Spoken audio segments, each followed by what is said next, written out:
Madam phone দিয়ে বলতেছে যে ওয়ালাইকুম আসসালাম। আমি যখনই সুযোগ পাই তখন মোহাম্মদ রফিকে গান মোহাম্মদ রফির গানটা গাই। কারণ মোহাম্মদ রফি উনি একজন গুণী শিল্পী এবং সারা বিশ্বকে বরেণ্য। আচ্ছা আচ্ছা, আপনার বাড়ি কোথায়? আমার দেশের বাড়ি হলো দাদার বাড়ি সিরাজগঞ্জ, সিরাজগঞ্জ। নানার বাড়ি বগুড়া, আর নানির বাড়ি সুবর্ণ। আসেন আপনার সাথে বসেই কথা বলি। বসেন, কথা সময় আছে আপনার? হবে? হ্যাঁ, একটু বলতে পারি, অবশ্যই বলবো। বসেই কথা বলি। এই ভাই বসেন। এই পাশে বসেই বসে কথা বলি, সমস্যা নেই। সমস্যা নেই? হ্যাঁ, কোনো সমস্যা নেই, বলতে পারি। আপনি কার নাম বললেন? আমি আমার কার কার গান গাইছিলেন? মোহাম্মদ রফির গান গাইছি। মোহাম্মদ রফি। মোহাম্মদ আচ্ছা, আচ্ছা, রফি ভালো গুণী।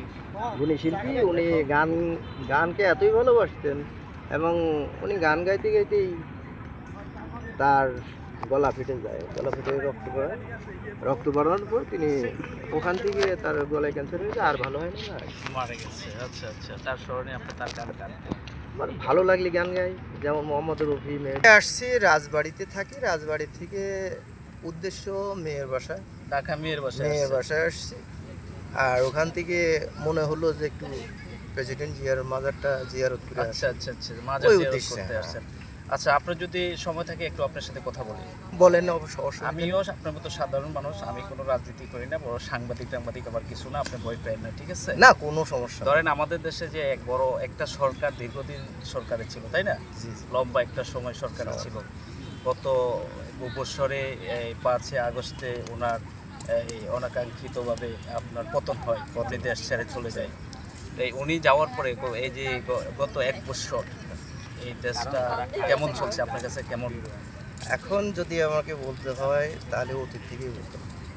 হ্যাঁ, ইতিহাস কাউকে ক্ষমা করে না। শর্টকাট আর বলবো। শর্টকাটই বলবো, কুলিল্লাহুম্মা মালিকাল মুলক ওয়া তুতিল মুলক মান তাশাউ ওয়া তুআজ্জুল মুলক মান তাশাউ ওয়া তুযিল্লু মুলক মান তাশাউ বিয়াদিকাল খায়র।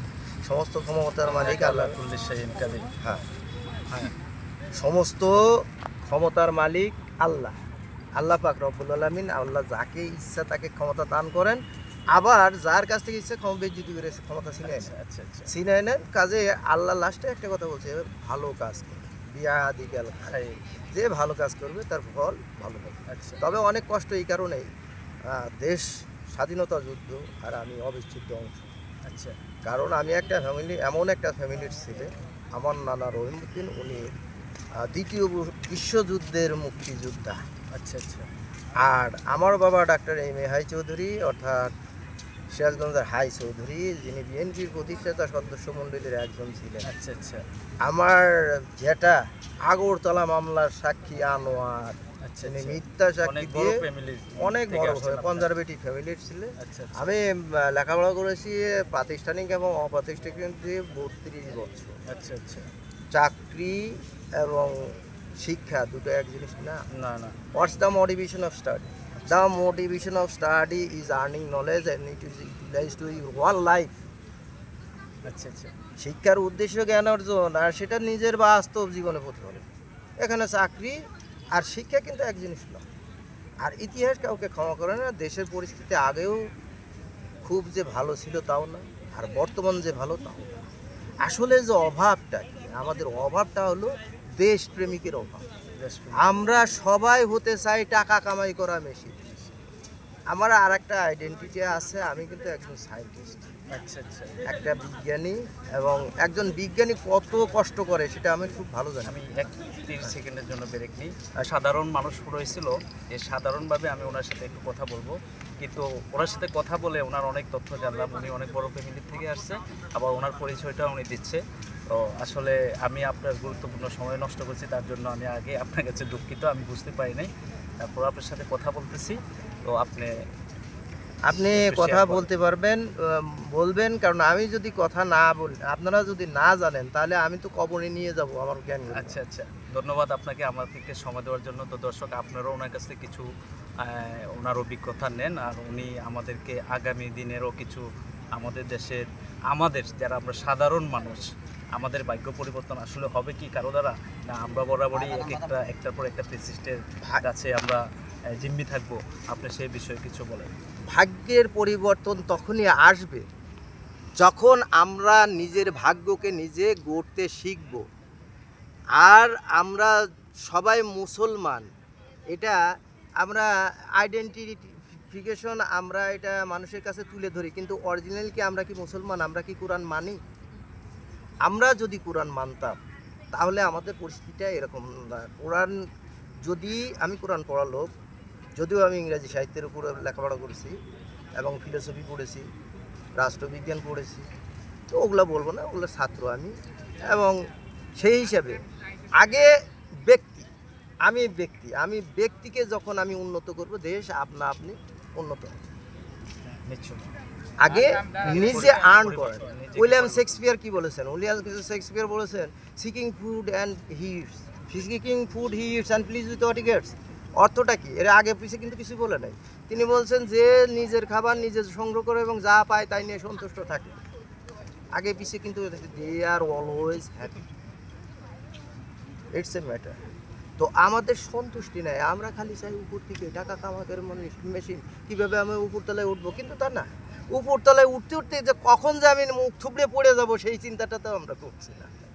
আচ্ছা যাক, এখন আমি যেটা আপনার কাছে আমি সাধারণ মানুষ হিসাবে জানতে চাই, আসলে আমাদের দেশ বর্তমান যে একটা ক্রাইসিসে আছে, এই ক্রাইসিস থেকে আমরা আসলে কি বাইরে পারবো? আপনি কি মনে করেন আমাদের সামনের দিনগুলো কি আমাদের জন্য ভালো কিছু আসবে, নাকি আমাদের দেশে যে প্রতিনিয়ত যেভাবে আমরা প্রতিনিয়ত ঢাকা শহরে যানজটের শিকার হচ্ছি, আন্দোলনের কারণে বিভিন্ন আন্দোলন চলতেছে প্রতিনিয়ত, তো এইগুলা থেকে আসলে আমরা বাইরে আসতে পারবো?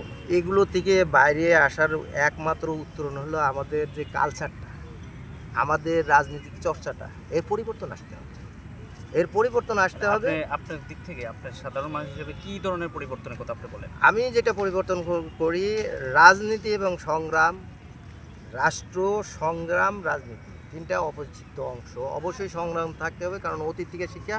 বাঙালির নাম কি? ইতিহাসে এর নাম হলো ভূগোল পূর্বক চির সংগ্রামী জাতি।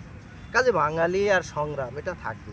বাঙালির মুখের কথা যদি কেউ কেড়ে নেয়, তাহলে বাঙালি কিন্তু তোতা পাখির মতো মুখ থুবড়ে পড়বে এবং বাঙালি কলজা ফেটে মারা হবে। কথা বলবে, সংগ্রাম করবে, সব কিছু হবে, কিন্তু সেটা স্বাভাবিক একটা পর্যায়ে নিয়ে আসতে হবে, যেখানে সংগ্রামও চললো। কিন্তু আমাদের হচ্ছে একটা জিনিস কি, আমার মাথা ব্যথা, গলা কেটে ফেলবো, মাথা কেটে ফেলবো, তা না। মাথা ব্যথা প্যারাসিটামল ট্রিটমেন্ট করতে হবে, ঠিক যাতে করে যানজট না হয়। আমাদের রোডগুলো ডাইভারশন করি, আমাদের রোডগুলো 2 তলা 3 তলা করি, হ্যাঁ এগুলো করি।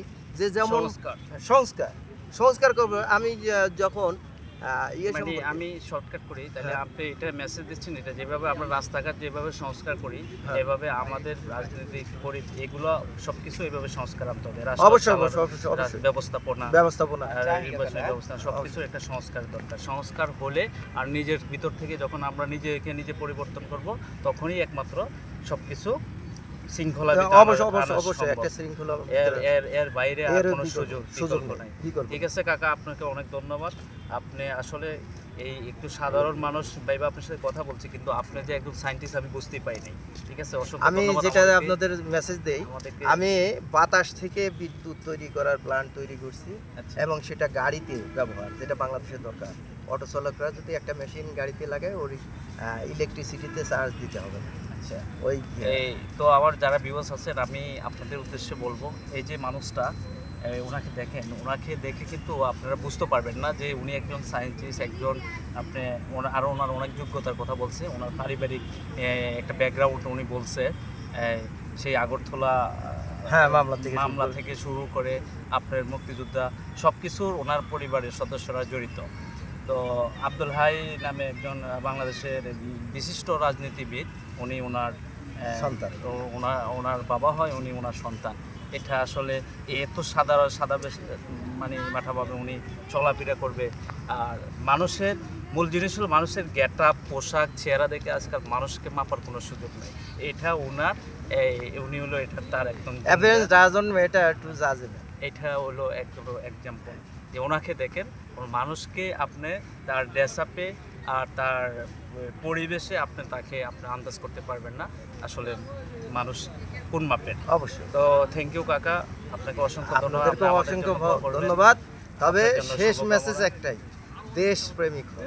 দেশপ্রেমিক হন। এটা আমার এই চাচার মেসেজ হলো, লাস্ট মেসেজ হলো যার যার জায়গা থেকে দেশপ্রেমিক হন, দেশপ্রেমিক দেশকে ভালোবাসেন। ভালোবাসেন, তো আমরা সেবার মন নিয়ে চাকরি করেন, আমরা আমাদের জায়গা পেশাদার থেকে হবেন না। আমাদের জায়গা থেকে যাতে আমরা পেশা যে পেশাতে আছি সেখান থেকে দেশপ্রেম আমাদের কাছে থাকে, এটা হলো আপনার message. Thank you so much, এটা হবে আপনার সাথে।